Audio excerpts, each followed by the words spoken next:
Love this podcast? Support this show through the Acast supporter feature. It's up to you how much you give, and there's no regular commitment. Just click the link in the show description to support now.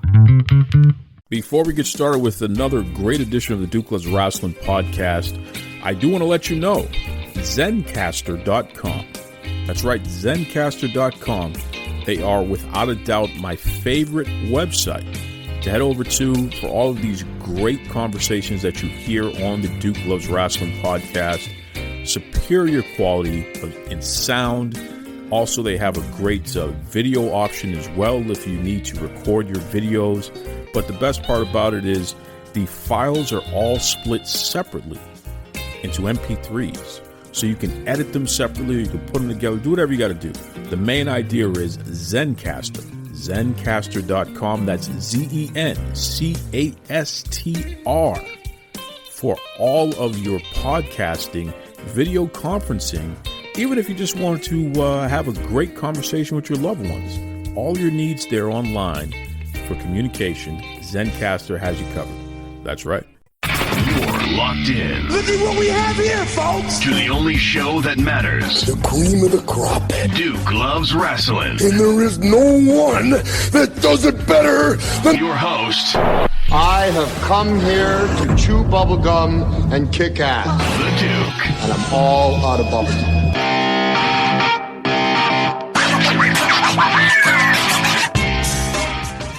My brothers, my sisters, non-binary, extraterrestrials, welcome back. Welcome back to Duke Loves Rasslin, the show about pro wrestling and everything else.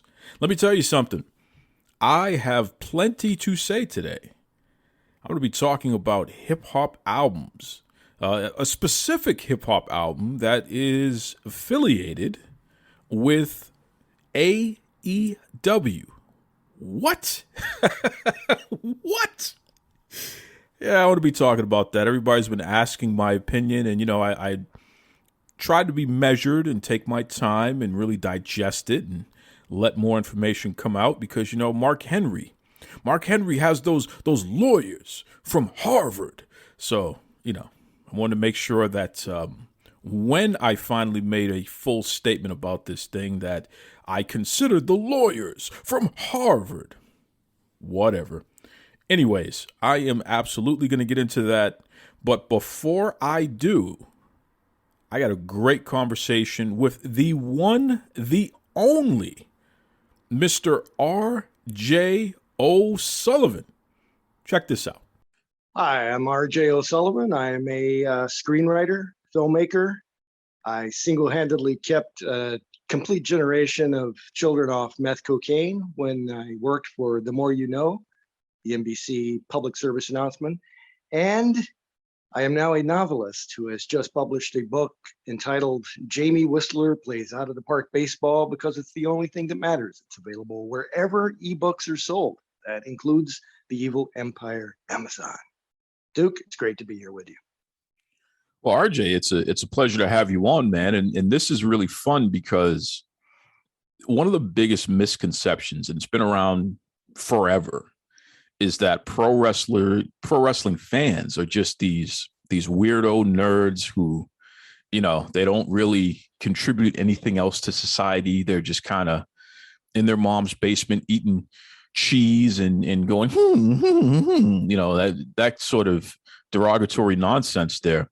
And for me, people are always surprised when they find out I'm a pro wrestling fan if they don't know me, because I always lead with that. I'm very open about my fandom, and I'm involved in a lot of different things. So to hear you introduce yourself and talk about all of the things, or a snapshot of the things that you're involved in and the stuff that you take pride in, it's very interesting to hear because, by the way, this guy is a lifelong pro wrestling fan in addition to that.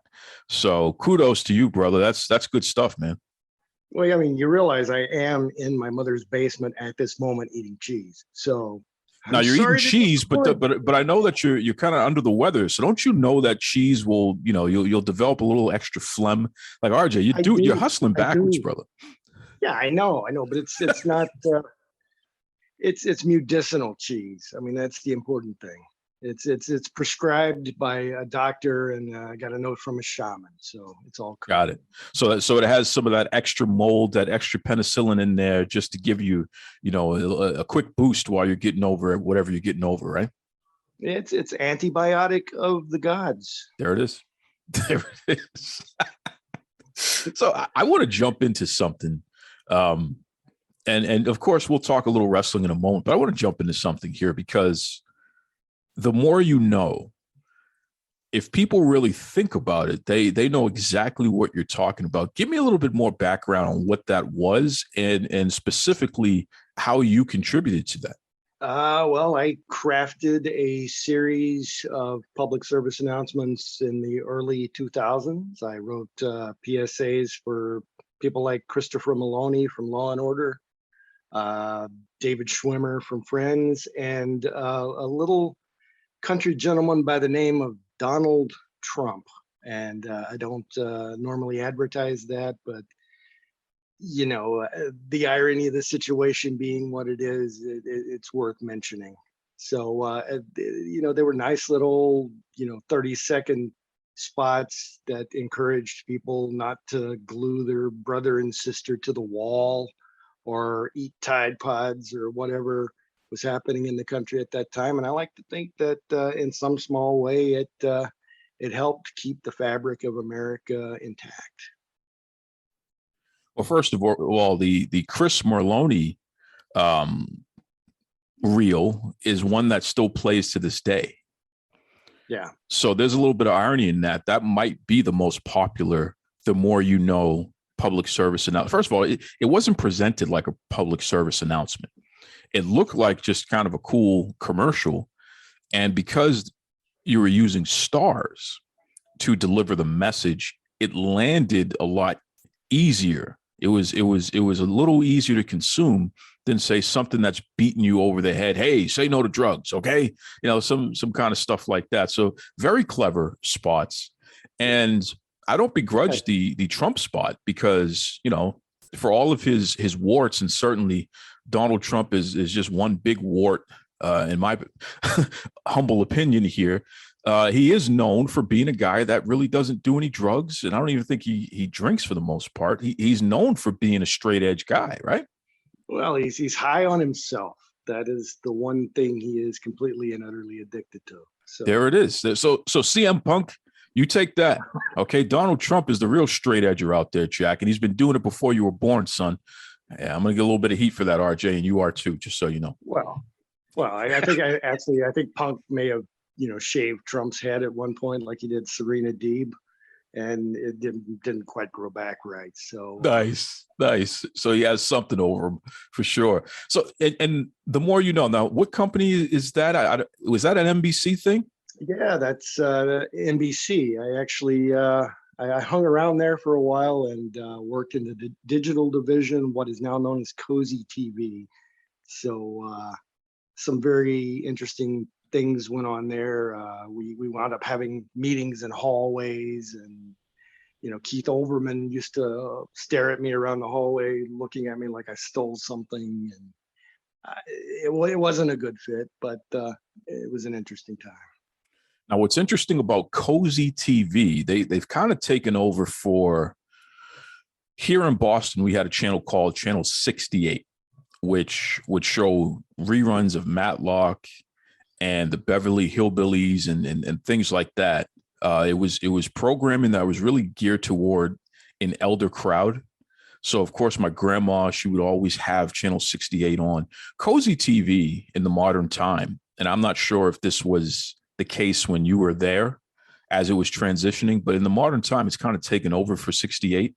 So it is that channel that has that type of Murder, She Wrote, and that type of elder programming, trying to capture that audience there.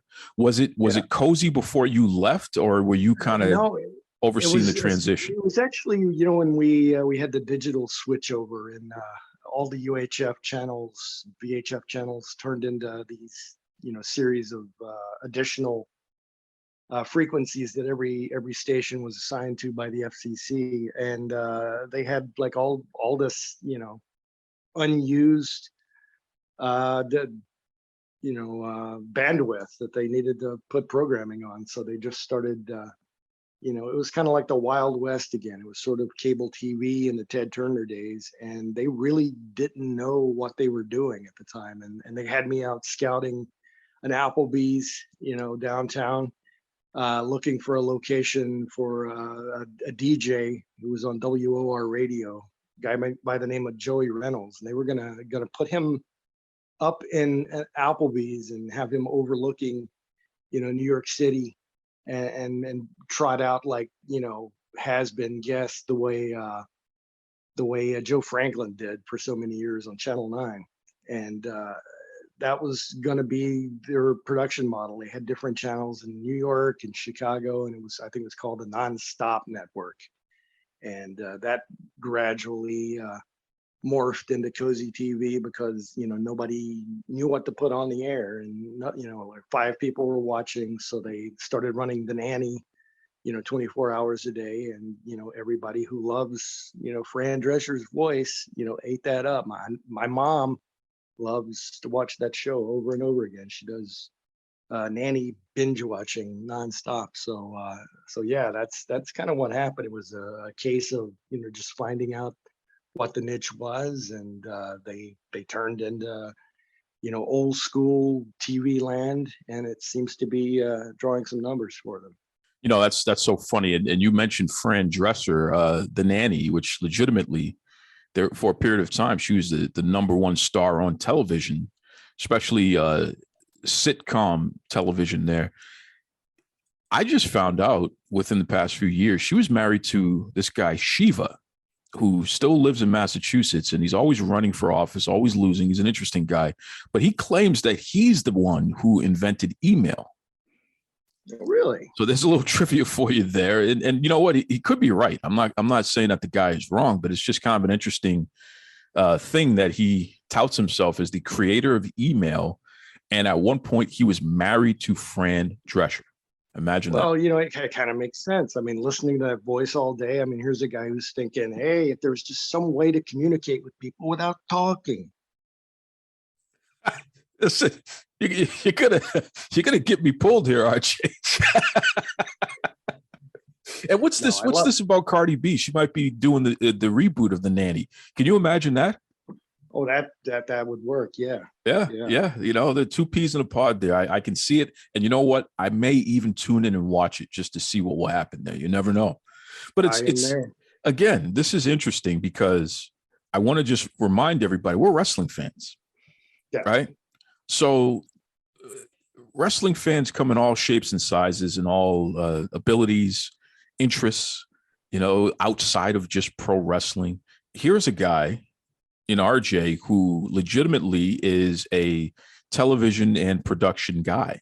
He is a behind the scenes person who has made a lot of things go round and successfully. I mean, we're talking about major PSAs and with major stars. We're talking about Duck and Keep Olberman, which, Keith, he's bounced around between ESPN and MSNBC and NBC. And he's a guy that knows how to polarize no matter where he is. So I'm not surprised that Keith had an eye on you. He's probably trying to figure out a way that he could rough you up, right? Keith, I think was looking to rough somebody up that day. And he was looking at me. He was sizing me up. He didn't know if he could take me or not. And I gave him one of those, I may be a serial killer or I may be your mama's new boyfriend look. Good. And the next thing you know, the guy is like, jumping between jobs again. He's like, should I go back to ESPN? Should I go to MSNBC? I don't know. Did he might have had a stint at CNN for like a cup of coffee. I think he went somewhere and it literally lasted for like a month or two. And it was just like, get this guy out of here. Oh my God. Olberman's an interesting guy. And what's funny is I bet in his mind, he's not the problem, Yeah. So there's got to be, he should have his own network just so it could just be Olberman 24/7. And that way he doesn't have to worry about getting kicked out ever again. Well, he needs to get him one of those YouTube channels. There it is. The kids love those. You can get on there. You can influence things. You can sell track shoes. You can, grandma's homemade lemonade, whatever he wants to hawk. And you can complain about anybody who abuses animals, because I know that that's a thing that Keith is very serious about. And unlike Bob Barker, who would just focus on, hey, make sure your animals are sprayed and neutered and take care of them, adopt them, what have you. Olberman is on the other side, where it's like, I will kill you if you hurt an animal. So, he's an interesting guy. Yeah, one of his most interesting rants, I thought, was the one where he pinpointed why Donald Trump kept, using the phrase, dog in every comment. It's like, he's feuding with Rosie O'Donnell. She's a dog, and he pinpointed, his theory that Donald Trump had never owned or petted an actual dog in his life. And you can look it up on YouTube. It's, I think he hits it. It's spot on. Shout out to Keith Olberman. I know you're going to hear this, Keith, and you're probably thinking, do I have to kick this guy's ass? Just so you know, Keith, I can run much faster than you can. You're getting up there in age. So you'll have to catch me first. And I don't know if you can actually kick my ass or not, but you got to catch me first, Keith. So just keep that in mind as you're stewing over all the interesting things we just said about you. Yeah. Tell him I stole the last muffin in the conference room. Well, that's definitely going to get me canceled. Okay, that's good to know. All right, so we're batting 1,000 here, RJ. Let's keep this show going here. Now, you wrote a book. I did write a book.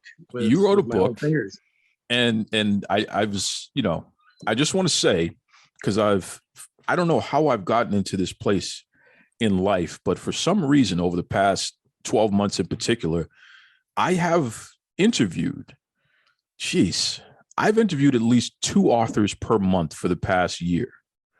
So, I think my official count at this point, I think you're number 31, technically. For some reason, all of you authors keep showing up on my platforms, and it really irritates me, because I would love to write a book someday. But when I see some of the work that you folks churn out, I say to myself, well, I can't do that. So talk to me about this book, because it actually has a political spin to it, which is why you and I have heat, because I wanted to be the first wrestling fan to write a political book, and you've already beat me to it. Well, I mean, Ole Anderson wrote a political book, but it's the other kind of politics. It is actually a baseball book, if you want to get technical about it, with science fiction elements that just happens to deal with kidnapping 1 million QAnon supporters and Donald Trump himself. So it's hard to categorize exactly what it is. Is it a satire with sports elements? Is it an essay on where we are as a country, or is it just complete and utter folly? I don't know, but it's definitely a book for its time. It's Forrest Gump in reverse, and I poured my heart and soul into it for at least 3 weeks, and it's out. And if you want to buy it, go to Amazon and enjoy it, kids. So tell me the name of the book again. It's Jamie Whistler Plays Out of the Park Baseball Because It's the Only Thing That Matters. So that's a very long title, RJ. So what's this all about? Are you just trying to, is this a way to attract as many people as possible with all those words in the title? No, not at all. I wanted to make it as simple as possible, because I believe if you throw, 35 words into a title, people will be forced to stop, pay attention, and study what's going on. I mean, if I just named the book In Cold Blood, I mean, is that a Truman Capote novel, or is it a Steven Seagal movie? You don't know. But with Jamie Whistler Plays Out of the Park Baseball Because It's the Only Thing That Matters, that's like 2 all beef patties, special sauce, lettuce, cheese, pickles, onions on a sesame seed bun. That's like Martini and Rossi Asti Spumante, or supercalifragilisticexpialidocious. This is something that has to be savored. You have to swish it around in your mouth. You have to spit it out. You have to lick it up again and do it all over. I don't know. I don't know what it is. You're like a mad scientist. I'm starting to understand something about you. And this, obviously you and I have interacted off and on through the years here, but it's like you may be onto something here, RJ. So I'm not going to tell you that you're wrong. And I do wonder, are you a guy that believes in extraterrestrials? I mean, do you think that there's other life forms out there?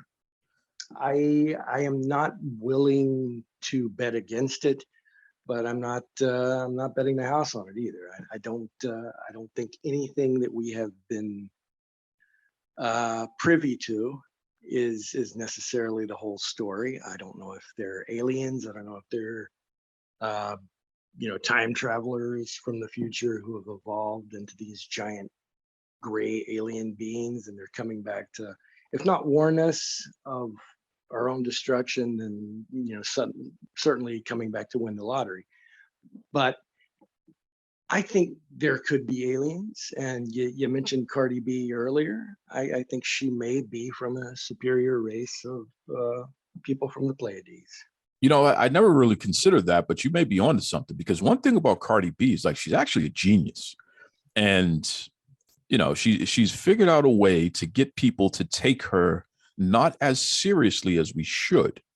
And that's how she's been able to navigate all of these interesting waters, reality TV, which should have killed her career. And instead she was able to benefit from it. She is a award-winning hip hop artist, which should have been the end of it. But she was able to flip that into so many endorsements. And now we're talking about her being on a TV show. You're absolutely right. She probably is from another galaxy. And she's using her superior intellect to just completely run circles around the rest of us. I can see that being a thing. Bernie Sanders took her seriously, so that's true. Very true. Points in my book. Very true. Very true. And Bernie, he's always right, so that doesn't surprise me one bit. But I'll tell you this: I got a theory on this thing here, RJ. So let me see if this makes sense to you. I think what we call asteroids and space rocks and all this other nonsense, I think these things are either extraterrestrial spaceships or probes. So just like our satellites that we have throughout the galaxy, it's floating around. There's one in particular that has completely left our galaxy and it's somewhere else. And it's still beaming back information to us about things that it sees, or it's measuring things, it's listening and doing all this interesting stuff here. What if these things that keep falling down to earth and that people collect and touch and all this stuff, what if that is actually the spaceship? That's interesting. I mean, we're talking organic material, or are we talking, is this some sort of, did the spaceship, is it debris, or is it what if it is the actual ship? So what if we look at it and just say, oh, that's a rock? But it's like a Trojan horse. It's a Trojan horse. This trying to invade our space in order to gain knowledge on the human race. You never know, man. I'm telling you, I can see it. And in fact, if I were to create something to go somewhere else, I would make it as inconspicuous as possible. What better way to do that than a rock? It's like, it's again, it's one of those things that you don't even see coming. It's like, okay, it's a rock, big deal. Meanwhile, it is advanced and technologically has things going on that it's able to be more like an Alexa from Amazon or something, where it's literally listening to everything you're saying and it's recording it and processing it. So here's the thing. Uh-oh. Once upon a time, I was the video director for the International Stone Institute. This is a worldwide trade organization that basically trained people in the stone, marble, and tile industries. What if these aliens are working in consort with the International Stone Institute, and every time someone puts a marble countertop in their home. What they're actually doing is spying on the citizens of the world. No, so I feel like this is one of those things where, like, the criminal mastermind, and instead of just getting away with it, they want to tell the supposed hero of the story all of their plans. Like, this is what I'm doing, and it's because of this, Mr. Bond. So, like, you just told me all the master plan of these extraterrestrials. Okay, they're in the rocks, they're in the stone, our countertops, the islands that we have in our kitchens and what have you, some of our floors, like it's all in there. And not only that, you are one of the main people behind all of this. That didn't go over my head, RJ. So is this you just trying to admit it? No. I'm not confessing anything. Okay. I haven't been associated with the International Stone Institute in at least 15 years. It's nothing that I would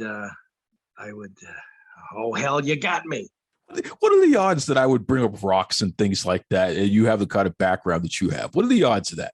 It's I don't know. It's like you've been investigating me.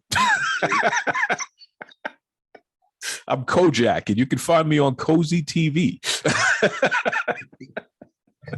This is ridiculous. I don't know if we should be talking about this on the air. I mean, we may just want to shelve this and take it straight to a Netflix pitch, because I'm telling you, man, this is major stuff here. This is War of the We're gonna get Worlds. 3 seasons out of this. Nev Campbell is back, baby. She could lead this thing. People are going to be listening to this and they're going to say, "What the hell are these guys getting to, man? They're just going places, huh?" But I'm completely gooped up on cough medicine. I'm drinking a scissor right now. I'm Bieber back, 10 years ago. That's where I'm at. But Nice. I don't know what your problem is, Duke. I think you're just a troublemaker. Well, I was out there shoveling over a foot of snow, so I'm a little lightheaded. I'm trying to drink some tea. What's that? Yeah, there you go. I mean, Yeah. I might need one of those. Remember those oxygen bars where you could go and put the thing up your nose and it would be all multicolored and stuff. And they would say, "Oh, you just breathe oxygen." Like you don't already get that for free. Remember those things a couple years back? Yeah, that sounds an awful lot like the reality star who was selling her farts in a jar. And then had a heart attack. Did you see that? Had a heart attack over it. Now I remember that young lady because we used to watch the show. My bodyguard and I, we would watch that show that she was on, which I think was 90 Day Fiance. And it was interesting. She went across the world to be with this woman, and in the end, she was awful to the woman, and it just didn't work out. And now come to find out that she's out here farting in jars and selling it to people. Yeah. I mean, honestly, that should be like a Hallmark Christmas movie right there. Pretty much. I mean, instead of Danica McKellar going home to bake cookies with her high school boyfriend, she could just be on an assembly line, squatting on mason jars. But how could that give you a heart attack? I'm very confused about it. Like, was this artificial or something? Did she try to stimulate this whole ability? The energy drinks, I think, was probably the big thing. I don't know. She was probably mixing in with, Robitussin. Okay. Dextromethorphan, I think, is what kills you. She couldn't just eat, beans or something like normal people. She has to go out here and push it to the limit, huh? Yeah, right. Very Hollywood. What can you say? I know. And people say that pro wrestling is crazy. I think that is just completely baffling. I'm very curious about how a person can fart so much that they have a heart attack. Like that's impressive. You never hear stories of, Jerry Jarrett selling farts in a jar. Well, he's missing out clearly. I mean, this is a whole new market here.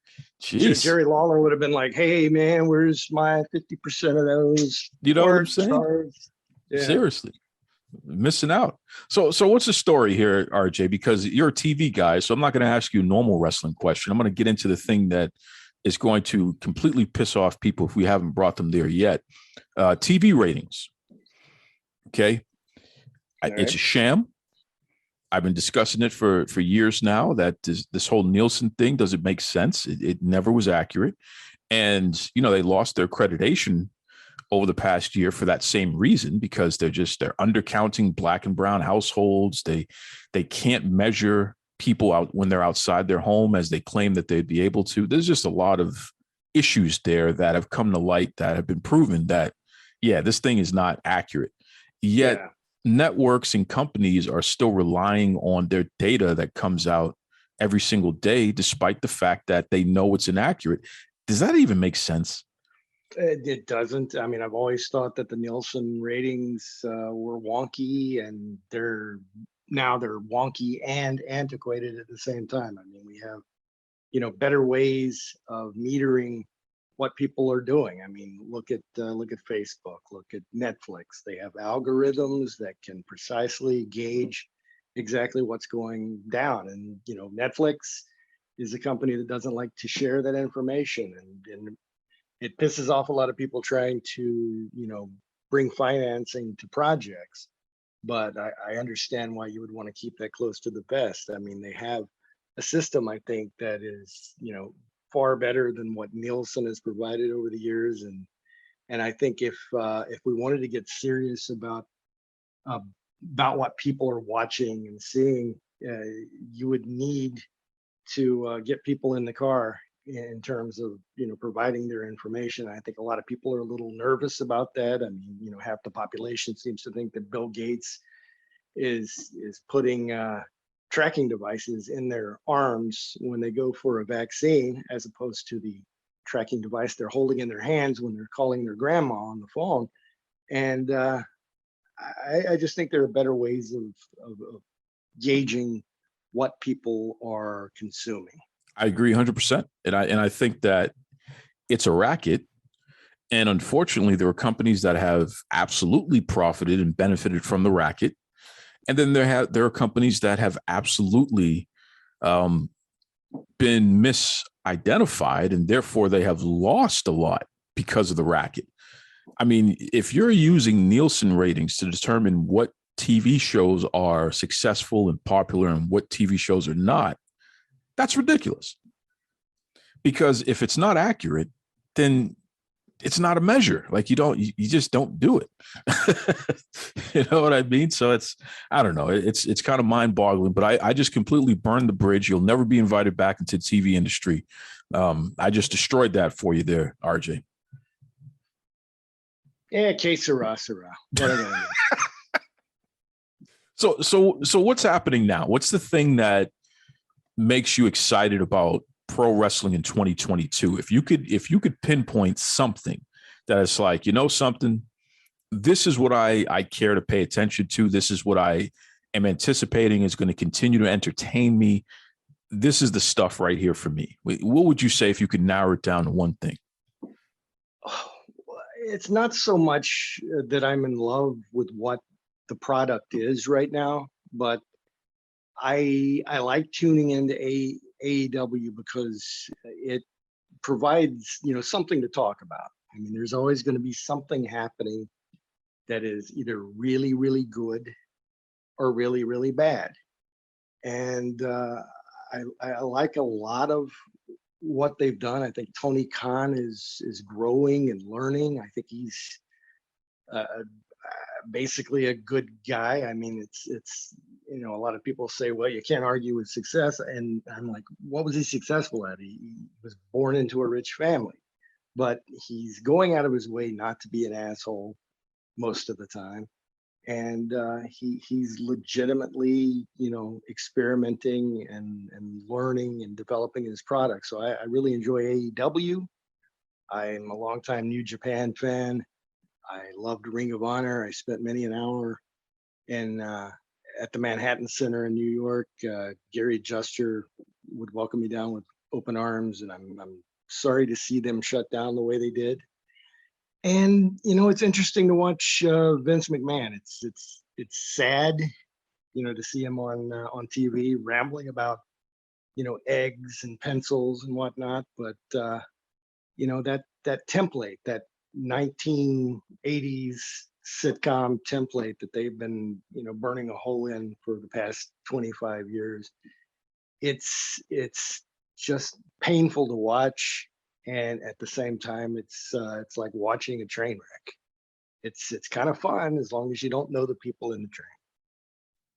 One of the things that I find most fascinating is that we all can watch the same thing and totally take away different stuff from it. And I think that's one of the beauties of life is, it's what's for me is not always for you, and what's for you is not always for me. And that's okay. So it's really interesting that you say AEW is a thing that excites you and keeps you interested enough for now, because quite frankly, they are trying to cater to you, RJ. So if they weren't hitting the mark with you, then that would probably be a problem, because they need you as a representation of their hardcore fan base. You're not aged out yet, right? You're not over 50, are you? Let's not talk about the age. Well, you could be one of the extraterrestrials, so you could be actually like 1,000 or 1,000,000 or a light years old. Who knows? I don't know. This could be a problem here. But generally speaking, I hear everything that you're saying, and I understand it, and it makes sense. For me, AEW is probably the worst wrestling on TV, and not because they don't have potential, and not because they don't have talent. They have it coming out of their ears. I just don't like the way that Tony Khan is managing what he has, because he's not giving us what he initially promised. You market one thing in order to get me interested, and then you give me something else. I mean, that's a bait and switch for me. But on the flip side, WWE is as weird as Vince McMahon looks at this point. When people have that plastic surgery, they start looking like a feline or something. Like, I don't know. They got that little thing. Rourke thing. Yeah, the Mickey Rourke thing. Or Zsa Zsa Gabor. You can even go back in time. Again, I'm trying to date your age here. But it's this weird face that they have. They look like Jack Nicholson in Batman when he's a Joker. Vince is he's there, and that's a little weird. And when he speaks, he does sound a little incoherent, which is kind of weird. But I generally enjoy the product. I mean, maybe it's because there's so much and there's something for everyone. I like what they're churning out, and I like the direction that they've been going in the last 4 or 5 years, because it's far more diverse, and there is some type of, you can tell there's a feeder for young talent. There's definitely young people coming up the ranks. So that's interesting to me as well. So I like what they're doing, and I wish AEW give me a little bit more of that, but they're not catering to me. If the entire show was Roman Reigns and Paul Heyman, I would be right there with you. Sure. The Hurt Business, I thought Bobby Lashley, MVP, Cedric Alexander, and Shelton Benjamin, I thought they were the best version of the Four Horsemen since the original. I mean, that's the God's honest truth there. But there's just so much templated material on those shows that looks like, porn without the sex. I mean, they're standing there in these ridiculous master shots, not acknowledging the cameraman. And it just feels like, a high school production of, whatever. They're not standing there in the master shot because they studied a Woody Allen movie. It's somebody watched, Debbie Does the Football Team too many times. And I think, Kevin Dunn, that's you, buddy. Is this a bad time to let you know that Vincent Kennedy McMahon is a close personal friend of mine? It's the best time in the world. Okay, because you talk about Kevin Dunn, and Vince is very sensitive about his Kevin. So yeah, I don't care.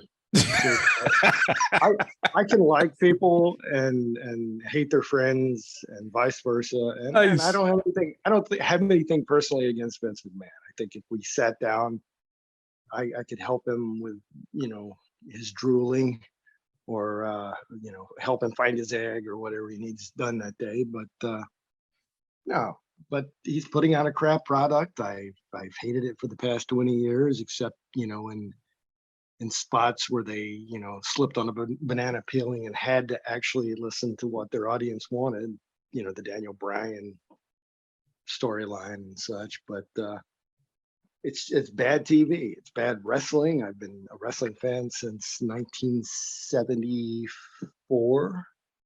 I've seen every promotion, in existence during that time, and I've seen bad sitcoms. I've seen Saved by the Bell. I've seen, Boy Meets World, and they're doing a bad combination of those two things. It's neither good, bad sitcom nor good pro wrestling. So, honest opinion. RJ Sullivan is the kind of guy that just doesn't hold back. So keep that in mind, ladies and gentlemen, when you send him your hate mail. He may respond as sharp as he initially did to piss you off. So just keep that in mind. That's right. I mean, we can pile on. I mean, I'm pro-choice. I voted for Bernie Sanders twice. Nice. Yeah. I love the Atlanta Braves. I don't care if they changed their nickname or not, kind of thing. You're just going all the way down, man. I'm telling you, we started up so high, and I don't know. We're ending in an interesting space. So this is a perfect time for you to plug all of your social media. What's the best way that people can keep up with you? And more importantly, after they read your book, what's the best way that they can complain to you about some of the things that you have in there? You can hit me up at realmstudios.com. You can send the hate letters there. Please keep the pipe bombs to a minimum. I'm on Facebook, Twitter at RJO Realm. Just type that in. You should be able to find it anywhere. And I'll be standing out on the street later if you want to drive by and throw something at me. So that's good stuff. Before I let you go, RJ, I got to ask you here because you have an interesting last name, O. Sullivan. Yeah. Not Sullivan, not O, but O. Sullivan. So what is this all about? Is this Irish? Yeah, it's very Irish. It means of the Sullivan clan. Okay. Yeah. Okay. So I got to test you. I heard you were Irish. I was going to say, I got to test your street cred here, RJ, because, I am Irish. I have a pretty, I'm almost a full third Irish, by the way. So I'm not just Irish. I'm like very Irish, just so you know. So it's like, I got credibility with the Irish folk here. I'm in Boston, and you know that we have a large Irish population. So, and I've met some of my cousins from back home. So I got to test you out here.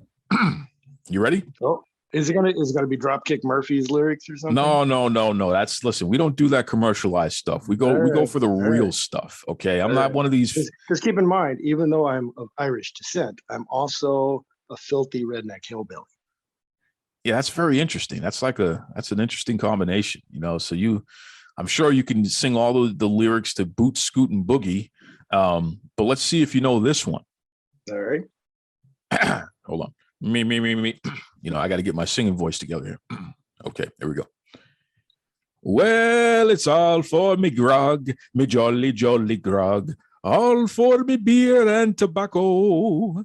For I spent all my tin on the lassies drinking gin. From across the western ocean I must wander. Tell me you know that song. Well, I do now. All right, RJ, you're not, I don't know, man. You just lost all the credibility. I have a very high population of Irish listeners and literally in Ireland. Okay, this is not a joke. Shout out to Shannon, who is a very good friend of mine. Happy New Year to Shannon and the whole family over there. They're going to be very disappointed that you didn't know All For Me Grog. Okay. Half the country's named Shannon. You could be making that up too. So wait a second. Is this the way that you're going to handle this here? You're going to try to flip it back on me now? Yeah, that's exactly what I'm doing. How come you don't know that? That's a great ditty that you don't know. What's going on here? I'm apparently the worst Irishman alive, but I do consume large amounts of alcohol. So I think that makes up for it. Yeah, I guess 6 in one, half a dozen in another. It is what it is. Now, do you know that in Ireland they have some of the best Chinese food in the world? Were you aware of this? Well, yeah, because Marco Polo was a leprechaun. Okay, well, there it is. Okay. You learn something new every day, folks. I don't know how that connects, but I don't want to admit that I don't know, because then I'm going to feel like, I don't know something. As a man, we can't have that. So yes, RJ, I get it. He Makes invented sense. spaghetti. I mean, that's Right. He invented spaghetti, not the Chinese. Marco Polo did. That's right. It makes sense. I love peanut butter sandwiches. I mean, I celebrate George Washington Carver. That's what I do. Nice. Well, RJ, I got to tell you, man, this was by far one of the strangest interviews we've ever had on Duke Loves Rasslin. But the interesting part about it is, hey, I've had literal astrobiologists on this show. Okay. So it's not completely out of the realm. Hint, realm. In fact, Dr. Lucianne Wakovich, she is someone, if you've ever seen those documentaries on Discovery Networks or History Channel or something where they're talking about space travel and colonizing Mars and things like that, she's always on those things. If the aliens touch down today, she's the one that they're going to call to communicate with, just so you know. Yeah. Does she know wrestling, though? Well, I did ask her. Because I let her know that, the WWE has a Universal Championship. And I asked her how she felt about the championship being defended like somewhere else in the universe. And she explained to me that everyone keeps looking for like these human-sized extraterrestrials. And what we don't realize is that they're probably just like tiny little microbes in terms of life on other planets. So, you may think that you're going to have this big fight with this microbe, but in actuality, it's going to be a little different because they're so small, you won't even be able to see them, but they might actually attack you in different ways. See that? So it's like Bill Dundee.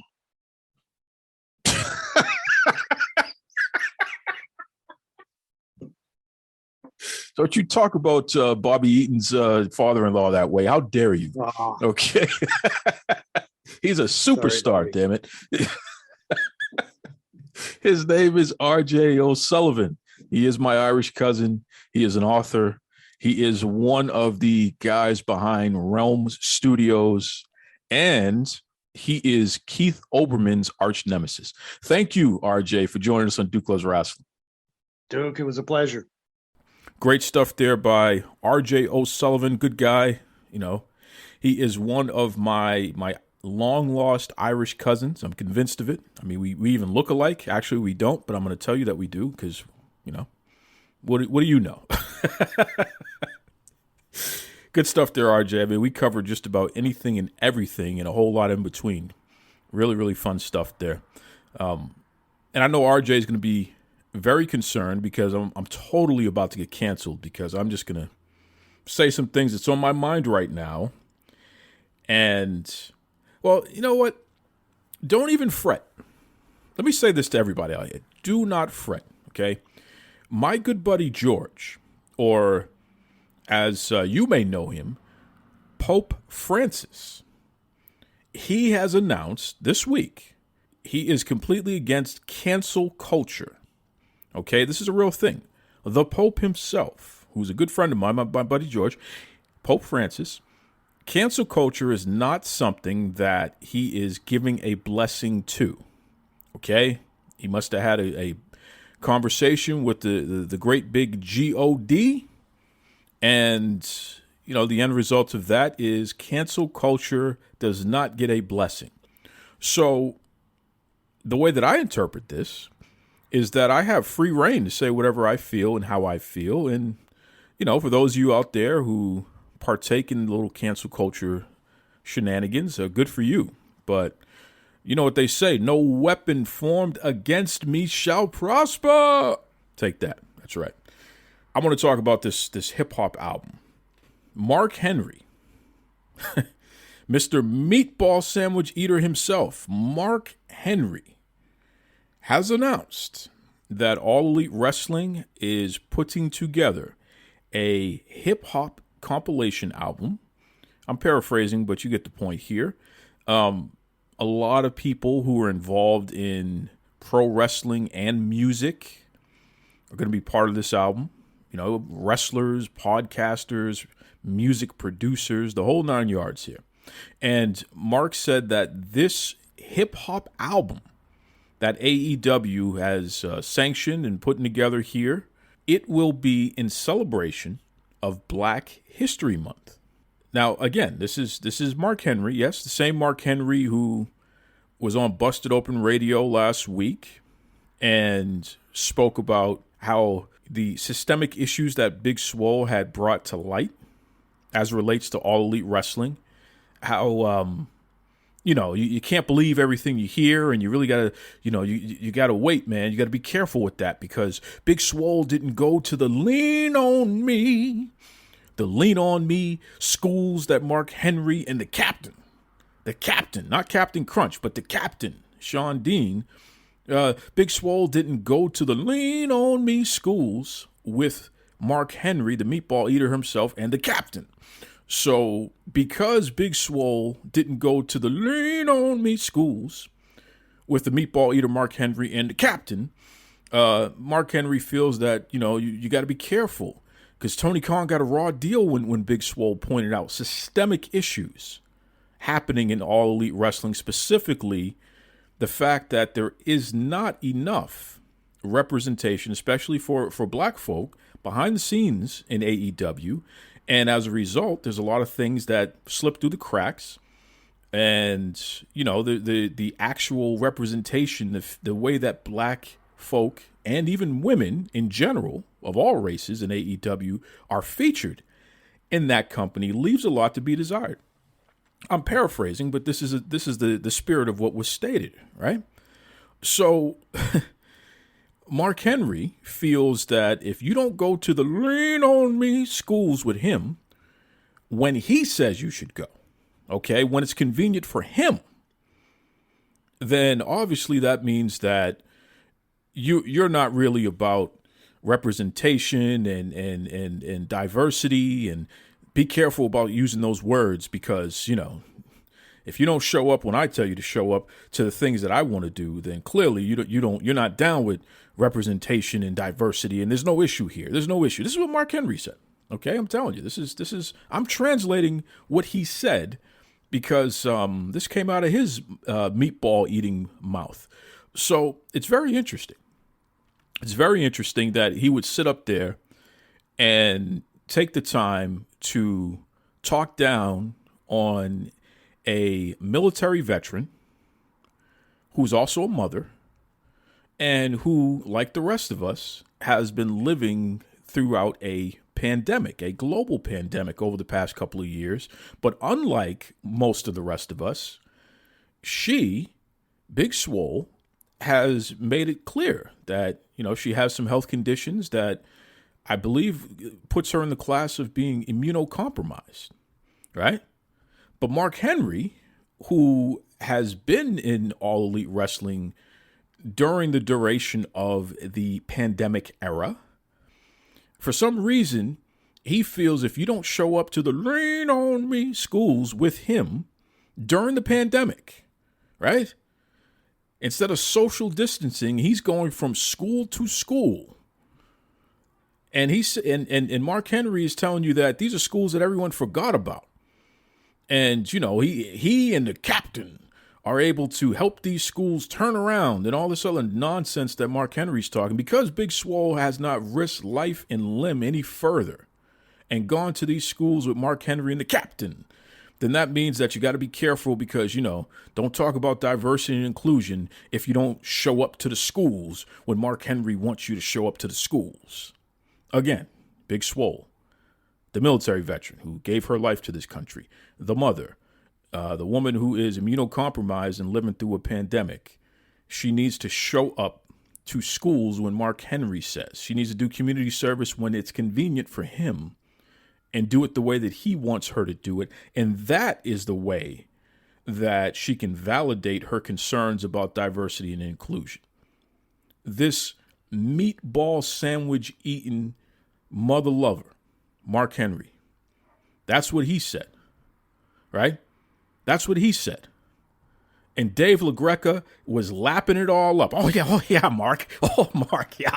Oh, just, yes, right, Mark. Oh, Big Swell's a good friend of mine, too, Mark. Oh, but, Tony Khan, we love Tony Khan, too, Mark. Oh, that's Dave LaGreca, right? That's Dave LaGreca embarrassing everybody, including himself in those moments. So this is what you had there on Busted Open.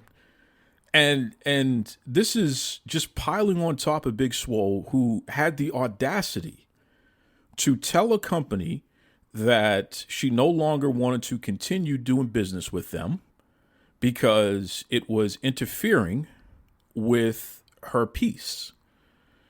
Because there were some serious concerns that she had brought to light, and the person who she brought them to, who she's supposed to speak to directly, Kenny Omega, they were never on the same page. They butted heads often. They did not agree on the direction of the way things should go. And when she brought systemic issues to light to Tony Khan, Tony's response in public was to trash her and tell her that, and tell the world that Big Swole, they didn't feel that her quality of work was sufficient, wasn't good enough for All Elite Wrestling, right?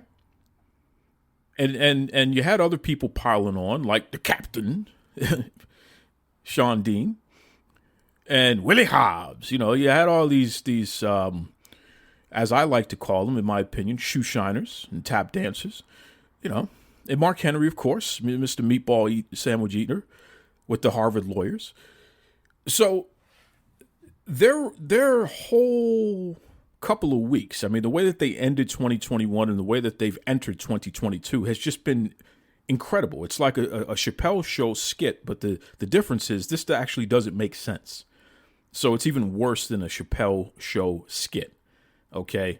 Shout out to who said that to me when I said, this feels like Chappelle Show. And a good friend of mine said, well, it's not Chappelle Show because it doesn't make sense, Duke. And I said, well, damn, that's a good point.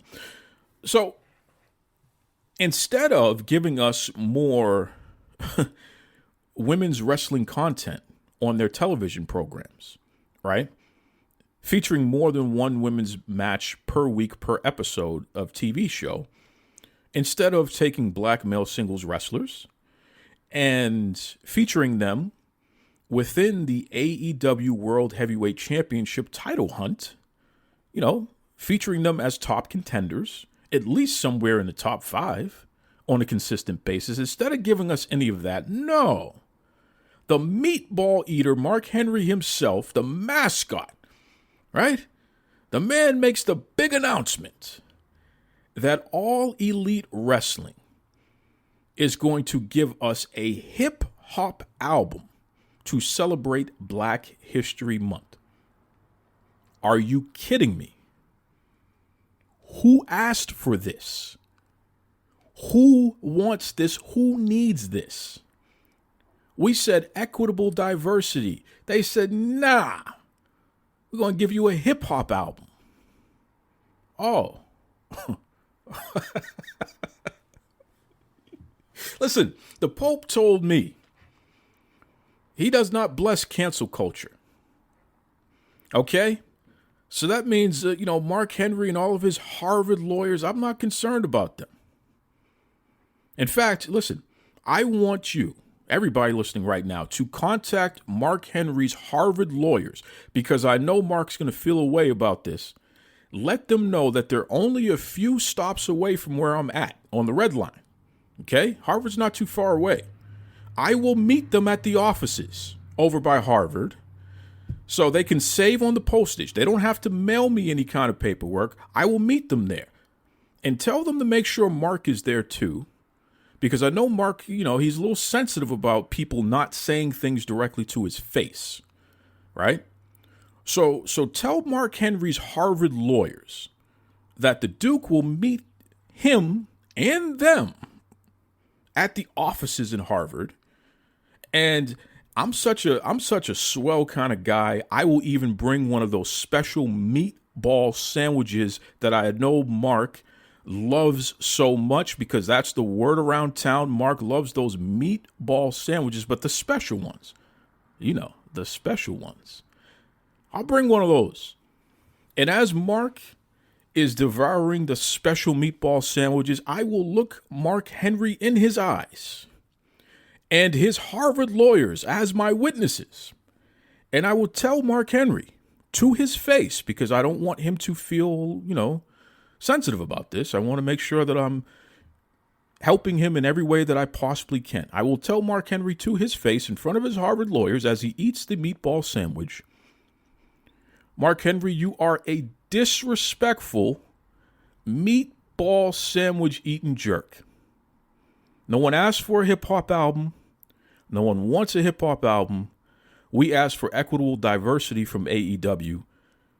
And you do not have any way, shape, or form, any kind of authority to deliver on this. So why do you keep putting yourself out front as if you do? Because if you did, why don't we have it? Okay? I'll say it to his face, in front of the Harvard lawyers, with the special meatball sandwiches. That's the kind of swell guy I am, because the Pope told me I don't have to worry about cancel culture. So there it is. I'm telling you, folks, I feel like we're living in the Twilight Zone with some of these humanoids here. It's ridiculous, and it's insulting. They have convinced the people who make sense that we're the problem, right? It's fascinating. I was looking at an exchange that I had with Tony Khan back in 2019 when this young man who has the rich daddy with the cool mustache, I think he's the guy who starred in Stop the Pigeon. That's who he reminds me of. Stop the pigeon, stop the pigeon. That's who he reminds me of. Tony jumped in my inbox talking crazy to me. I've covered this on the show before. And I told Tony, I don't really, care how you feel about this, Tony. And I'm not trying to be disrespectful, but I want to make sure that you're clear. I'm going to call out the fact that you're not featuring more than one women's match per week on your television shows. And I'm going to call out the fact that black male singles wrestlers are not being featured as top stars. They're not in the title hunt. I said this to Tony Khan back in 2019, folks. And I have the proof of that. And you can look at my social media tweets. You can listen to the show. You can go back in time and you'll hear me say it in those moments too. But I actually said it directly to Tony himself. So there's no confusion about where the issues are, right? And we're still talking about it in 2022.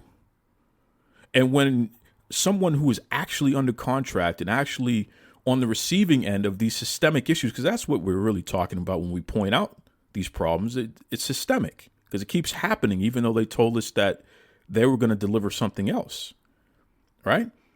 So when a person who's under contract points out these problems, and the response is to basically tar and feather this woman, she has problems, as the captain would say, or, she didn't show up to the lean on me schools, as Mark Henry would say, tar and feather this woman. Tony Khan himself, she wasn't good enough, paraphrasing. When your response is that, and then you follow up that with a hip-hop album to celebrate Black History Month, but you do not give us more than one women's match on your television program per week, and you do not give us black male singles wrestlers being featured as top stars, at least, somewhere as top contenders in the top 5 consistently. What you're telling us is this is all a joke to you. What you're telling us is you don't care. What you're telling us is do something about it. I mean, that's what I feel like here. They're challenging everyone to show how much you actually care about these issues. And they're going to do a parody. I'll literally just give you a hip-hop album. Come on. So what's next? Are we getting a bucket of fried chicken and some watermelon to go along with that too? Are we going to get a hoedown? Like, what's up? It's ridiculous. It's absolutely ridiculous. And it's embarrassing and it's insulting, quite frankly. But I'm not surprised. And I want to make something clear, because there are people who are part of that company, and good people. And I know that there's some good people who are going to be part of that hip-hop compilation album. And those folks I don't know how we got to this point where they feel like they have to stand out front, and even those who are closest to them feel they have to stand out front and take the hits, as people point out that this hip hop album stuff is just ridiculous. Listen, let me say something to everybody who's part of this hip hop album project. It's not about you. You're not the problem. No one is concerned about you. Not in that way. This isn't something for you to take hits on. Okay? Respect to you and your craft and your abilities. I hope that it's as successful as it can be. I hope you make some money. I hope you own your masters. The whole 9 yards. I hope this is a start of something great for all of you. But the criticism over this has to do with the systemic issues that have been brought to light, the systemic issues that we've been calling out all along as it relates to All Elite Wrestling. And we're not going to stop. And the fact that the best that they could do at this point is give us a hip hop album to celebrate Black History Month, as opposed to actually doing something about the systemic issues that have been brought to light. That is ridiculous. Please stop putting yourself out front and taking the hits for this. This isn't even your fight. The people responsible are not you. Okay?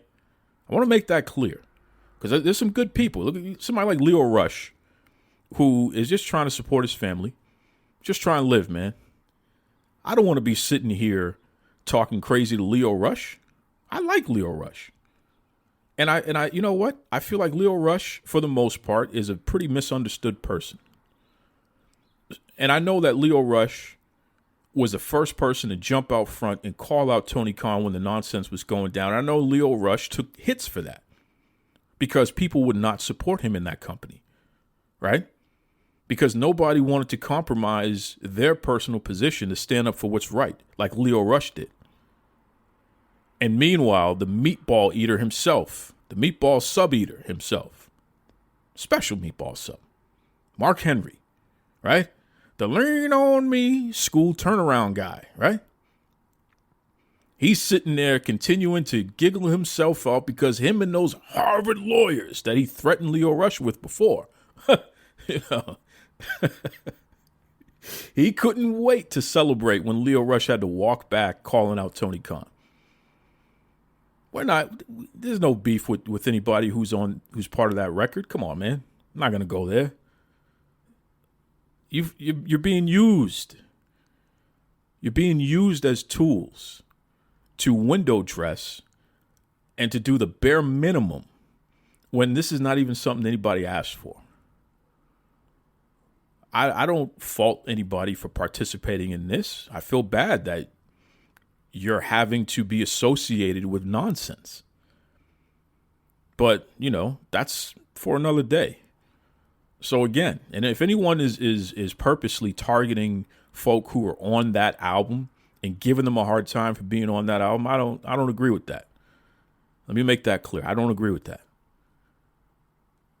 My criticism is with The Office. Okay? And everybody who tries to act as if they are speaking on behalf of The Office, even those who have no authority, they have no position, they don't have the cachet to speak on behalf of The Office. Shoe shiners, special meatball sub eaters with the Harvard lawyers. And hey, don't forget the captain. 2022, man, I'm telling you right now. All you wokesters, all you cancel culture types, all of you folks who got the skinny jeans, you need to pull up your skinny jeans, get top shelf.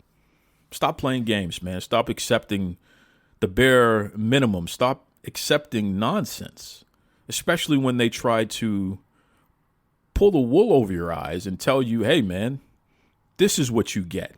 We're not going to actually give you anything of substance. We're going to give you a hip-hop album to celebrate Black History Month while we continue to bury black folk on television if we even feature them at all. We're going to continue to treat women as if they are less than their male counterparts, especially their white male counterparts, if we even feature them at all. We are going to continue to dump on anyone who has been under contract with that company and who calls out some of these systemic issues if they ever do it again at all. This is what they're saying to us. And my question to you, all of you out there who continue to support this nonsense, where's the line?